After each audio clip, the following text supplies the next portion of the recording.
नमस्कार शेतकरी बांधवांनो, मनोज जाधव मनोज फर्टिलायझर्स या यूट्यूब चॅनलवर आपलं सर्वांचं सहर्ष स्वागत। मित्रांनो, आपल्या भागात केळी पिकाची बरीच लागवड होत आहे। त्या संदर्भात काही ठिकाणी जेव्हा प्लॉटला व्हिजिट केली त्यावेळेस लक्षात आलं की केळीवरच्या ज्या समस्या आहेत त्या आपल्या लक्षात आणून दिल्या पाहिजे। आता जेस्ट काही लोकांची लागवड झालेली आहे, जवळपास महिन्याभरात जी लागवड झालेली असणार, त्यांनी एक लक्षात ठेवा, जे पानावर जे लाल डाग येतात, पानावरती जे लाल डाग येतात ते जन्मतः येत असतात। त्याला काही फारसं त्याच्यावरती चिंतन करायचं काम नाही किंवा त्याचा विचार करायचं काम नाही, त्याच्याकरता काही द्यायची आवश्यकता नाही।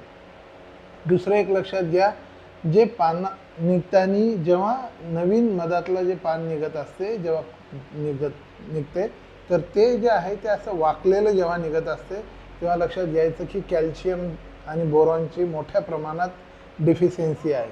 ते पान सरळ निघलं पाहिजे, तो कोंब जो आहे तो सरळ निघला पाहिजे। जेवढा सरळ निघेल तेवढा लवकर उकलेल आणि त्याचं लवकर पान तयार होईल। त्यामुळे अशा टायमाला आपण कॅल्शियम बोरॉन याचं ड्रिचिंग केलं पाहिजे। पाण्यानं ब्लॉक जर झालेली असेल तुमची जमीन तर ॲग्रिकॉनचं ऊर्जा नावाने येते, त्यात कॅल्शियम आणि सल्फर येत असते, ते तुम्ही सोडू शकता।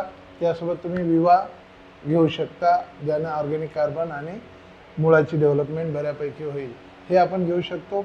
दुसरी महत्त्वाची गोष्ट आहे मित्रांनो, पोंग्यावरती काळे डाग पडतात। जे काळा डाग पडते, खरचटलेल्यासारखं राहते, तो एक बॅक्टेरियल करपा आहे, ब्लाइट सारखा एक आजार आहे। त्याकरता आपण कॉपर हायड्रोक्साईड जर वापरलं तर बऱ्यापैकी रिझल्ट मिळतो। त्यासाठी कोसाईड 3000 एक आपण 25 ते 30 ग्राम घ्यायचा आणि त्यासोबत प्लॅन्टामायसिन 10 ते 15 ग्राम घ्या, सोबत स्टिकर एखादं वापरा। या पद्धतीने जर घेतलं तर त्या आजारावरती पण आपण बऱ्यापैकी अटकाव आणू शकतो।